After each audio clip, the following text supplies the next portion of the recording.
In conversation with Frank Jordan, award-winning Black history historian Frank Jordan, seven-time published author of Black history, he has received the Nat Turner Estate Book of the Year award in 2018 for his literature work uncovering the evil of America, what the CDC and FDA failed to tell you. He has also been interviewed by CBX Maralian during the month of February 2021. Also, he has written for television networks such as PBS and have received 18 Literary Writers Award for his works. Born and raised in Brooklyn, NY, Frank has taught and lectured at over 35 universities and colleges, library, bookstores, and a wide range of public speaking. His book spans the unmentioned and unmerited history of Blacks and Latinos that somehow is forgotten and untaught in classrooms. His research covers ancient painting, history of land ownership before Columbus, toxic food ingredient, unknown Black and Latino scientists, engineers, craftsmen, mathematicians, and hundreds of unmentioned unmerited inventions. He has ghostwritten for PBX television and have been invited on countless television as well as podcast interviews to give and shed light upon what many do not. He has written and became a published author in 2012. This has been a great journey as he continued to educate and give the wow factor to so many. His books are taught and sold throughout over 42 independent bookstores, universities, and educational learning institutions throughout the globe, including Amazon and Barnes& and Noble. And on today's episode of Auto Interview, it's my utmost pleasure and joy to have on the show today, Frank Zaaqan Jordan. How are you doing, Frank? Hey, first and foremost, all praises to the Most High, Yahweh, I appreciate you, Peter, for having me on the show. I'm Oh. doing great. I'm doing great. You know, just been laying low for a little while, but other than that, I'm doing great.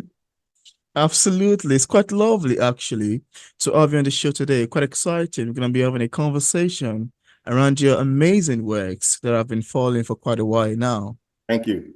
Yeah. Thank you. Yeah. So, Frank, I see that you have written so many sparkling titles on different amazing themes, and I would like us to start today's conversation with one that I found the description of it to be quite alluring, captivating, and that is 500 Years of America Deception, or mentioned secret world history. Could you tell us about the making of this book? What inspired you to write 500 Years of American Deception? And if you have a copy of it there, I'd love to show to the camera. I do have one, but it's way over there. I Oh. can actually, I'll probably run and probably go get it and come back. It was one of the ones that I actually get. But that book was actually inspired by what's not taught, in the schools and institutions, in a art and architectural sense. As far as it goes all the way back to ancient art, all the way up to, American art here. Just mainly in the 1400s, that was probably one of the most deceptive Wow. periods, in of our time. And you can go and you can look it up. It was called the Renaissance period, where you had commissioned painters like Rembrandt. You had guys like Michelangelo and Da Vinci, where they were actually paid a commission by the popes of Rome to resurface and redo all the dark art and to redo it and put European art for the deception, of society and for white supremacy. Wow, that's quite amazing, really. Because, judging from the title alone, 500 Years of American Deception, or mentioned secret world history, it's alone very captivating and quite amazing. And I was just curious to, ask, how does it come about? I mean, what inspired the making of this book? How does it, and, I know you have background as an historian and an history person, and would love to talk about that as we unfold in the interview, because I really love to know, more about your background as an historian. Maybe you would even love to talk about that currently. Yeah, would you? Yeah, absolutely. One of the biggest things that our people is that they're actually misled on a lot of things. Yeah. in society. And I say this all the time, when you go back and when you dig up ancient history, the things that was taught to us over here in America, we came over here in the late 1500s and 1600s by force. Yeah. In the 1400s, you had, art that was original art, that was actually, in places like Jerusalem, places like Egypt, that was dark art. And when you go Mm. back in the history, you find out, even when you go to the library and you research books, Mm. it's really not that hard, Peter. And the reason why I say that is because you can go to your local libraries Yeah. anywhere, and you can look up certain things like the Renaissance period. You can look up Russian art. You can look up the Byzantine Empire. Yeah. And those things that were taught to us, that people critique today or that is seen, European. When you go back, let me show you something real quick. Yeah. This is a book called Art Treasures of actually museums of Moscow. When you Oh. go into this book, you'll find in Russian, okay, you'll find art Egypt. like this. Now, this is a picture of Vladimir the Great. Mm. And you notice that this is a dark man, okay, along with another prince as well, too. So when you Mm. go back before the 1400s, Peter, and when you research and when you do your research, and I'm pretty sure I'm not going to insult your intelligence, you'll find all the great people that the colonists and the Europeans have portrayed themselves as Mm. being great. You'll find them as dark-skinned people as well, to the disciples. Christ goes all the way. The list goes down Mm. forever. Wow. Wow, that's quite amazing, really. I love your take on this. I'm a huge lover of history. It's one of the section we have non-fiction category of literature. So I love history so well. Right. So well. More like the same love I have a memoir, stuff like that, an autobiography. So it's quite lovely you shared a bit about that. Thank you for mentioning. And now you also have another title in the name of The Greatest Show on Earth, The Destruction of a Chosen Nation. For readers who haven't read the book yet and without giving much information away, could we have a sneak of what we'd expect in terms of themes picking up the greatest show on earth? Yeah, actually, I have that book right here, and Yeah, beautiful this cover. is actually one of my best sellers. Oh, And brother Peter, I'm gonna let you know. The reason why I called it the greatest show on earth is because, um, America has been a very deceptive. You're in Nigeria, you can tell me better than I can tell you. Over here in America, not only have we been westernized, and it's gonna sting. This segment is gonna sting a little bit. hmm, Not only have we been westernized, but as well also is that there's a lot of deception, that hmm, has been taught to us. And the greatest show on earth is that how we've been used, how we've been portrayed in the public eye, as absolutely. far as like our talents. And let me just give you one example. Back, I would probably say during the time of segregation and probably before that, Hmm, you had colonists and you had Europeans that used to make fun of us, by actually, painting pictures as us being, part of a minstrel show, and other things, how they used to exaggerate the lips on us and how they used to actually do things like this, hmm, paintings, minstrel show with the big lips and stuff like that, and make fun of us. Why make fun of stuff that you're actually kind of like envious of? But the greatest show on earth is that it's a lot of deception, that goes on in Black Hollywood. Look at what's going on now, brother Peter. Let me hmm, just, give you an example. The thing that's going on with your man from Bad Boy, P. Diddy. It's always more to it than meets the eye, and that's the reason why I said it's the greatest show on earth, because in hmm, order to obtain and gain riches, in the society, there's a lot of things that you have to go through, up under the auspices of negative in the hands of, spiritual, masonry, and may I hmm, dare say, satanic rituals as well too. hmm. So a lot of times in society, brother Peter, they'll deem people crazy or they'll deem you a rebel for coming out and telling the truth. The only time that you're deemed a rebel is when you come out and you tell the truth. But all day in school, in the school systems and educational systems, Mm. I'm kind of insulted. They still teach your kids about George Washington. George Washington had over 300 slaves and Thomas Jefferson, but they don't demonize that, Peter. You understand what I'm saying? Only Yeah. time when you come out with the truth, with facts of the truth, and you go against the grain of society of what's been taught, then they demonize you as someone that's crazy. Mm. You don't know what you're talking about.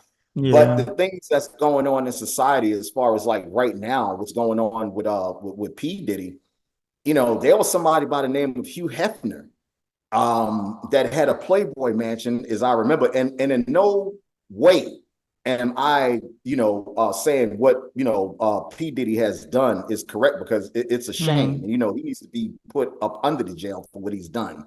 Oh. You can just imagine what wasn't caught on camera. This is just Mm. one incident from 2016. So you can imagine what he has done off camera. So you got a guy by the name of Hugh Hefner. He erected the Playboy Mansion, the Bunny Mansion, I think in 1971. Wow. And nobody has brought this man's name to light. This man didn't spend a day in jail. I think maybe in the early 90s, I think Hugh Hefner may have gotten zapped one time for tax invasion. But as Mm. far as what he was doing, P. Diddy really, it's the same thing, but they always find a way to actually collar us and let them go, on with their life. This man, Hugh Hefner, didn't spend one day in jail, and neither was his reputation tarnished for doing what he was doing. Mm. So you got to kind of look at things like that, we're the greatest show on earth, because why? Because we entertain, we entertain white America. We've been entertaining white America, but it's always a flip side to that. The devil. Let me tell you something. Satan take it, Satan give it, and Satan take it the way as well too. Wow. Wow, I love your amazing description, really. And I see it's quite beautiful, quite educative as well, and quite didactic. Thank you for mentioning and giving us a snippet of what we'd expect picking up greatest show on it. And that's such a thoughtful title, even. Yeah, to name Right. a book. And Peter, let me say this too, right? Listen, nothing is never what it seems. Let me just get that out there too. Listen, I can go in a mall right now and I know find you someone can go on and on and that on. I can know. that can be an R&B singer that just doesn't have the spotlight. I can Yeah. go in a barber shop. Look, I was born and raised in Farragut Projects in Brooklyn, New York. Okay, Oh, I can look. I grew up with plenty of guys that can rap better than Jay-Z. Most of the guys that's out here. So does that actually make them? Does that actually make the ones that you see now better? No. Okay, they just went through certain rituals, which a lot of people fail to mm, understand. They yeah, went through a lot of rituals, okay, that yeah, granted them the gift of what they have. A lot of people don't go through certain rituals that have a better talent, okay, and they stay stagnant in what they are. This whole society is based off and is ran, off mm, of a lot of evil and wickedness in high places, that you really can't imagine. Trust me when I tell you. mm. Wow. Wow, that's quite amazing, really. I love your take on this. I love your answers to these questions, really. They're quite deep. Thank you for mentioning. And now let's move on to your other book. You have another title in the name of Oh Say Can You See? The mentioned history of terrorism on Blacks in America. And I want to say that I quite love your titles. I love the subject line. I love the fact that they expand on so many history works and they're quite big, really. Now, would you like to tell us about the making of it and how its inspiration came to be? Yeah, beautiful Yeah, cover. again, Peter, again, it's the things that aren't seen and the things that aren't taught are the things actually that's the most valid to you. Mm, So, like I said, every across the globe, yeah. your kids are being taught about, Rudolph the Red-Nosed Reindeer, and here comes Peter Cottontail hopping down the bunny trail. Mm, It's okay to teach your kids and your family, let them grow up on falsehood and fallacy and things of that nature. Anything that's gonna hold you back or anything that's gonna keep you from uniting and coming to the power of the Most High, that's what they use in society. It's Mm, crazy because the things that are negative is deemed good, and the things that are good, okay, is deemed absolutely. bad. Right, Yeah. right. How do you let me ask you this, Peter. The N word, which I'm not going to say, out of respect towards you, the N word, that's a word that's associated with anything that's bad. You can't think of anything, and you can't try to get me to understand, why that word is popularized so much today. It used to Mm, be taboo even to say that word just 5 years ago. mm, Now the N word is being used so loosely now, it's almost becoming acceptable now. Even the mm, people that used to say don't say the word, now it's almost like they're accepting and accept. That goes to show you right there what we have come to in a society. The things that were demonized and that were, something that were negative that we wouldn't mention, dare mention in yeah. our households, let alone on the television screen. Now those things are becoming normalized, and now those things are becoming part of just the English language. So that's Mm, never anything good, to go around and call your sisters or your brothers, or your moms, the N word. And now you got guys that have podcasts. They just say it so loosely now. That's what wow. society wants. Sin sells. People want. They're so prone and they're so, they have a proclivity to marginalize so much evil in society. That's what's taught in the households. That's what's shown on TV. Mm, But it's the society is ran, okay, and is governed by evil people. I mean, yeah. that's not up for debate. That's Yeah. something that's not up for debate. From the time you get up in the morning, from the time you lay down at night, anything you can think of, okay, is on a negative hand right now. Yeah, that's true. That's true. That's very true, actually. It's very obvious, not only in America, but everywhere, every part of the world. You know, Right. can see it everywhere. It's an evil spreading so fast, spreading like a bushfire in Amatan. Thank you for Right. sharing. Thank you. Absolutely, Peter. And just to go back, to the book that I actually wrote, Oh Say Can You See? This was my Yeah. last book that I had written. Oh, And inside of this book, okay, again, is education that they don't teach you in schools, that they try to overlook. I know when I was going to school, Peter, I know when I was going to school, I listen, I know that in the 70s, when I yeah. was going to school, the only thing that was taught, the only thing that I had a chance to read, the teachers was hitting on me was, was Judy Blume books and see Spot Run, see Jane, pick up sticks, see, Richard go to the store. But, when you look beyond that, and when you look at the way that they, institutionalize or they kind of romanticize, their story. But Yeah. when you look at 9/11 that just happened in 2001, you would actually feel empathetic towards, a lot of things, and the people that got killed during 9/11. But when you look back on, listen, let me say this, and I must say this.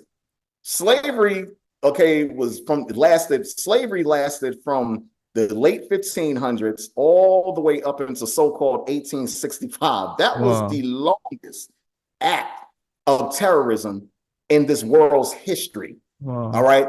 But they want to take that out of the schools. Okay. So we can't relate or we can't Mm, associate ourselves with the bad things that's associated with that. But a mm, lot more, Brother Peter, has happened over the course of that and our history that they don't talk about. Look, I'm gonna start with something recent. Look at I think it was in 2015 mm. in South Carolina. There was a guy by the name of Dylan Roof, okay, that went into a church, an all black church. I know this gonna sting a little bit, Peter. Okay, he went into an all black church and murdered 9 people. Okay, and as Wow. a Can you right, imagine? murder just went in there and murdered 9 people. Can Okay, you they tried to imagine? be peaceful to him. They tried to be cordial to him. We're gonna let all people in. And as a result of that, 9 of our brothers and sisters were killed. And this just happened like in 2015. And the Mm. cops that actually arrested him actually took him to Burger King and asked him what did he want Wow. to eat, before they take him in. You have in Philadelphia in 1985. This is something that they don't talk about, but I wrote about it in my book. You had 11 people that were murdered, okay, during the time of they had a MOVE movement in Philadelphia where you had people up that looked like you and I, Peter, okay, that Mm. actually sent it off, blocks. I think it was maybe 12 blocks, okay, of houses. And, they just actually just, said, hey, listen, we want to be by ourselves. We want to run our own water. We want to grow our own gardens. And the government went and bombed that place. And I think it was over 60 homes that was destroyed. This is in Philadelphia in 1985. This is Mm. something that they don't talk about. Look up the Elaine massacre when you had over 200 blacks, women and kids that were killed during the Elaine massacre. I think that was actually in Mississippi. Okay, Wow. during the Elaine massacre, it was either Mississippi or it was Memphis, Tennessee. One or the other. But look up the Elaine massacre. This is things that they don't talk about in school, at all. And they definitely not going to give us reparation for this. Not at this point. Not at this point. Mm. Wow. Wow, that's very true, really. That's quite very deep. That's one of the reasons why I consider your subject lines and book's title quite educative, yeah? Very educative, quite didactic, is one that you read and you learn quite a lot from. So many hidden secrets exposed in form of literature writing. That's quite lovely. Thank you. And now, you may want to agree with me that your sort of themes are the one that spike controversy, I mean, argument, debate, especially with constructing point of view. Like, we're talking about slavery all this while, we're talking about Black history and this. Some people like, oh, no, no, it doesn't work that way. They might want to defend, in their own case. Now, I would like to ask you, how do you handle feedbacks and criticism of your book as a writer, especially the negative ones, if you ever had one in time past? Would you love to talk about that? All the time. Listen, look, all the time. I must be doing something right if I'm getting negative feedback. Because that's one thing that our people, along with everyone else, have. They have a problem with the truth. Hey, listen, look, they have a problem with the truth. The last time I remember, listen, they hung Christ. Okay, they murdered Mm, Malcolm X. mm, Malcolm X wasn't lying about nothing. Okay, neither was Christ and the disciples. Okay, so you got to look at things like that. People who tell the truth, they've always had a hard time. Matthew, I think the yeah. prophet Matthew, I think was skint. Okay, so you got to look at it like this: when you tell the truth and you get pushback on telling the truth, you know that it's something that you're doing that's poking Hitting a nerve. hard. I Yeah. don't mind doing what I'm doing at all because I know this is what I was chosen to do. Okay, I'll die Mm, for this against all odds. It's look, if you don't stand for something, you die for nothing. wow. So a lot of men, Peter, a lot of men have just become so feeble and they become so weak that they're scared to speak out on the evil doings, okay, Mm, of the society. Scared to speak out, scared to teach about it, scared to talk about it in their households. The mm, kids running the whole entire household. Your kid come home now and talk about what they want to do and how they want to critique and what they want to be. Okay, that's mm, that's negative. And deep down inside, as a parent, a lot of this stuff that the kids are into today, they're given a mm, choice by society because it's negative and it's evil. So as a parent, what you do, you don't want to push back on your kid because you want that relationship, that friend relationship with your kid, which you shouldn't want and you shouldn't have. There's no parent out here today that should want a friend relationship. You're the parent, you're the dad, you're the mom. Keep those titles, okay, within yourself. There's no such thing as my kids being my friend. Okay, I may tease my kids every once in a while and say, hey, you're my best friend. But my kids know, okay, deep down inside, that's something that I really don't mean, okay, because my kids have a greater respect for me, okay, mm, as a dad, okay, and a man of the Most High, first and foremost, okay. There's no such thing as your kids, hey, I want to be somebody's friend. That's where you go wrong as a parent. You're letting society mm. and the internet, okay, tell you what to Internet, yeah. do, okay, and Absolutely. teach your kids, okay, how to dress, what to do, the decisions. There was no, it's right is right and wrong is wrong. That's what you're supposed to teach your kids. You're the Yeah. parent, you're the adult. Always remember that. Wow. That's quite amazing, really. And I love your take on that because so many people are going by what the social media dictates. And it's quite a shame, really, on how people kind of live their life based off what they're seeing on the internet. It's affecting so many people.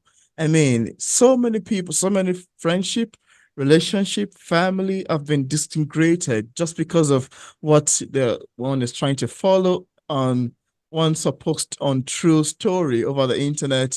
And it's a world of social media. It's a world whereby people feel so engulfed and carried away by the lives being shown on the screen of our phones, of our laptops. And you never can get it. It's quite really funny, really. There's one very funny incident that happened in my city. I know it's a bit off from our conversation. A particular musician who went ahead saying he bought a G-Wagon car for 60 million naira while he intentionally bought it for 27 million, and he hasn't even balanced the money yet. He paid 14 million. It's about to balance 13. He went on the internet, said, yeah, I've gotten this and it's 60 million naira. In my So later on, the police had to come to arrest him because he couldn't balance off. And I was like, why would you, for Christ's sake? I mean, you are an upcoming, not even an upcoming, it's quite well known. I think he had a song with one of your, American artists. I don't know, feature together. And I was like, why would you come on the internet and say you bought a car for 60 million naira while you haven't even balanced up the actual price? It's a Right. world of deception, of falsity.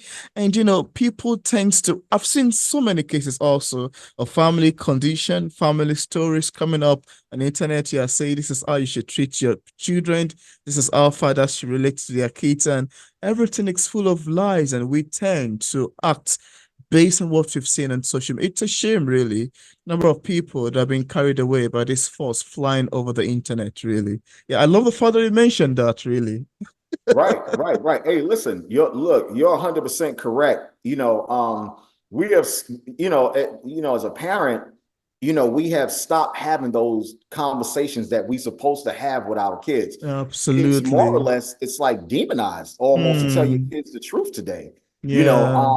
When they go to school, they're taught certain things, and when they come back from school as a parent, you're supposed to correct your kids and say, that's not true. This is definitely not true. Hmm. No, you don't want to do that. As a parent, you're supposed to be a parent, you're supposed to be a counselor. Yeah. You're supposed to be, Counselor. right. You're supposed to be a counselor as well, A too, teacher. as a parent. And you're supposed to really give your kids really not too many choices when it comes to doing right. That's just the problem.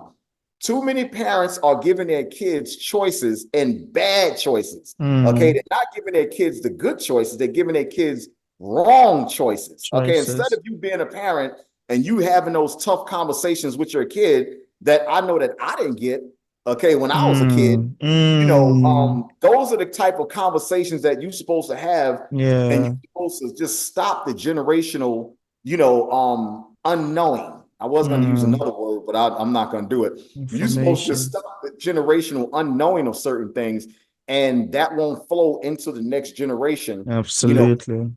of ignorance, because Yeah. that's exactly what it is. If you still going around talking about Santa Claus is coming to town, and here comes Peter Cottontail hopping down the bunny trail, hey, listen, and you and I both know bunny rabbits don't lay eggs, man. Bunny Mm. rabbits have bunnies. They don't lay eggs, man. Okay, so if you still having that conversation and reindeers flying in the sky, I've never seen a Mm. deer that can fly. So if you're still having those conversations and you're not telling your kids the truth, don't listen. You know what a lot of our people do, they're ashamed to actually tell their kids the truth because of what they were taught. They're scared of what their dads or they're scared of what their moms may think of them and their relatives. Oh no, I'm not gonna tell, them that, or you may Yeah. have my aunt or Yeah. my niece, they may get upset at me because hey, listen, sometimes you got to break the generational ignorance and you just got to Mm. tell the truth. Absolutely. That's one of the things that's lacking amongst our people, blacks, Puerto Ricans, West Indians. We're almost like we're scared to tell our kids the truth about things. Mm. Wow, that's amazing. And I can actually go on and on if time would permit us, but it won't actually. So it's quite a lovely and very deep discussion around your works, really. Quite beautiful. And now let's talk Thank you. about how you get your inspirations and ideas. I've always been fascinated, I've always been surprised and taken aback by how writers, craft long sentences and bring words together in a way that it eventually makes a great novel.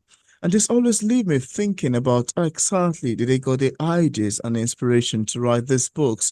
I know you've written on so many themes and impressive subject line that are quite educative, but then I'd love to ask you, how do you get your inspirations and ideas for these books? Hey, listen, all praise to the Most High. Just just the unknowing fact, Peter, just the Mm, unknowing fact of what I was taught, and when you stand back and when you take a broad scope on mm, how society is played out, or you just look at a broad scope on how everything is, I mean, from beginning to end.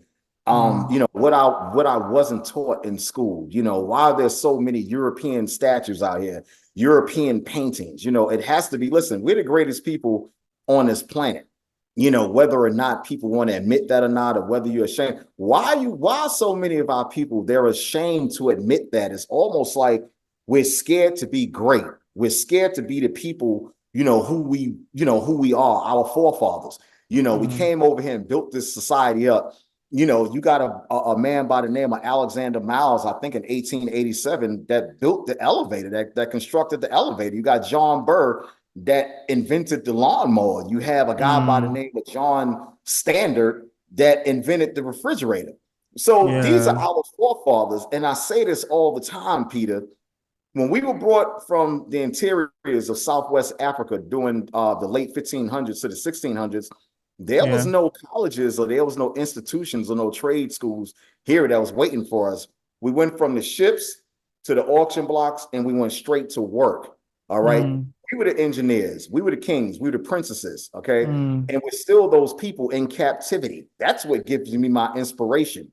Okay. Just teaching and acknowledging and giving people that understanding that we're greater than society portrays us as. You go to school, they'll portray you as just someone that came over here. You listen, to Europeans and the colonists, and you had no yeah, part in inventing anything, and you had no part. That's a lie, man. We yeah, invented everything imaginable. WB, I think Wells invented that microphone, okay, that you're mm, actually talking on right now. We invented everything. We were just incorporated, okay, by mm, corporations over a period of time. That was it.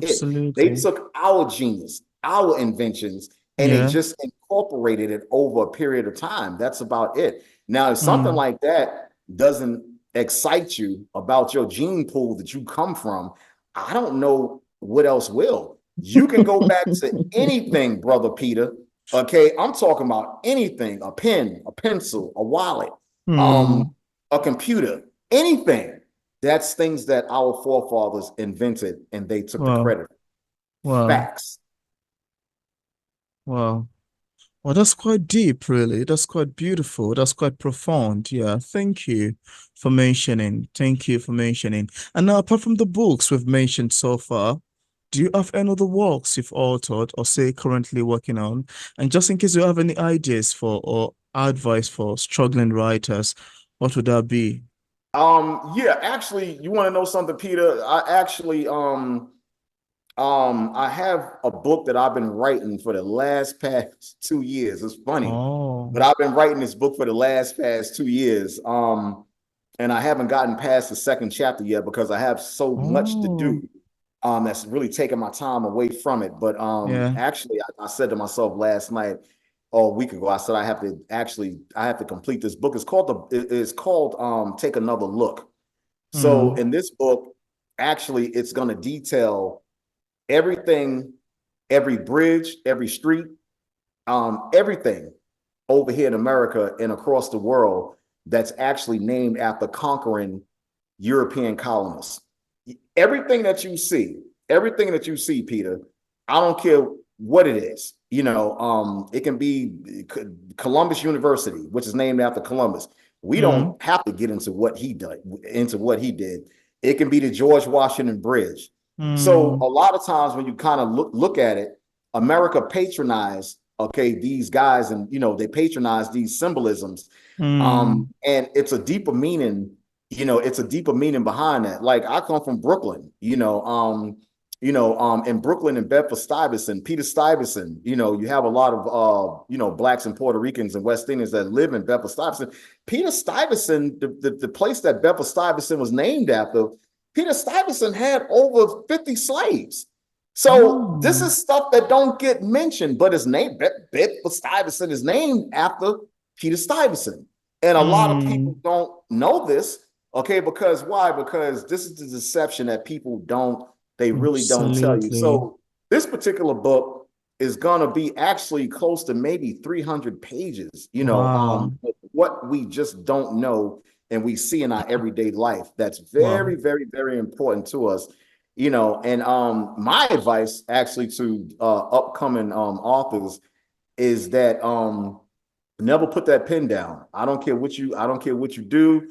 Never put that pen down, Peter. Mm, If you got an idea, if a thought comes to your head, write it down. Just write it down. I still got sticky notes in my car, and I still got sticky notes from when I wrote yeah. my first book, that I'm looking back on. I'm saying, damn, I still got this from 2012. Yeah. A lot of times, listen, let me hit you in the head with this too. Yeah. That's what our forefathers did in the past. The the modern day phone, or what we would call the pen, way back in 70 AD and before 65 BC, the modern day phone was the paintbrush. So you had our forefathers, what they used to do, they used to actually paint what they saw. So, you have everything back then. That's why when you go to, the ancient, countries, and you look back on certain things, Mm, everything was painted, because of course the phone, wasn't invented back then. So, they painted what they saw. So, the modern day paintbrush today is the phone, is the pen. Create, create genius for yourself. Be great mm, at what you do, and don't be scared, mm. to come out and, don't be scared to come out and speak the truth and tell the truth, against all odds. If that's Yeah. something that you have to do, that's something that you got to do. Don't be scared.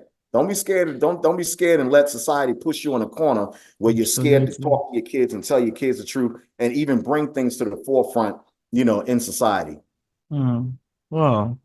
This is quite amazing, really, Frank. I love your amazing description, and I love the sense of so many books you've written, the titles, the topics, the themes with which they expand on, and the Thank subject you. lines really made for an amazing and lovely discussion. And just in case we have some viewers who are currently watching this interview and would love to get a copy of any of your books, on what platform are they available on for purchase? Yeah, brother Peter, you can actually go on Amazon.com. You can go on Amazon.com, and you can look up, you can put my full name, Frank, Frank Zaaqan, Zaaqan, Jordan, Jordan.com, and you'll have all my books actually there. Yeah. And again, brother Peter, thank you so much for having me.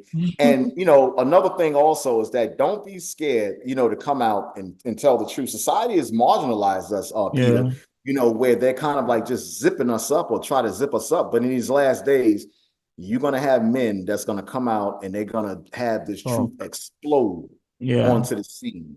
Okay. There's a good Absolutely. thing about the internet, and there's a bad thing about the internet as well, too. Yeah. You got to kind of pick and marginalize, and you got to, pick things that are good and surface things and the things that can benefit you along with your family as well. Yeah, yeah. Thank you so much. Thank you so much. And I left a link in the description part of this interview where interested viewers can get a copy of Frank Jordan's books directly on Amazon. We have so many of them. Yeah, please leave them to the camera just so we can see. We have the Fox one over there. Yeah, the Great Text Show on Heart.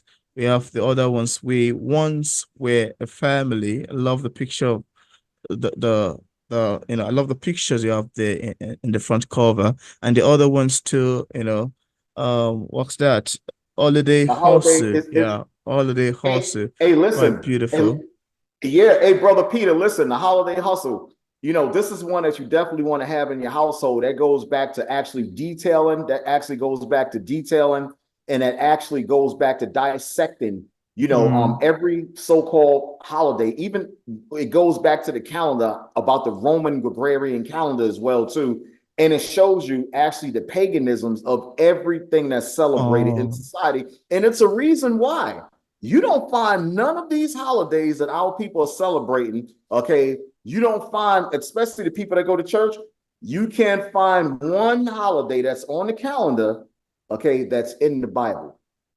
You can find it yeah, I think I read email about wise. that from your page. Yeah, I did read about that from your page. Yeah. And the other ones in there too, Uncovering the Evil of America. Yeah, and several other titles that he has had in the discussion part of this interview.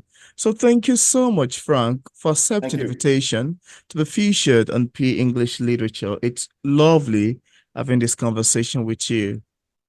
Hey, Peter, thank you for having me, man. And hey, listen, keep up the good work. Keep up the good work. Hey, listen, and again, you're doing great things and keep up the good work. And Tawadi Howard for having me. Thank you.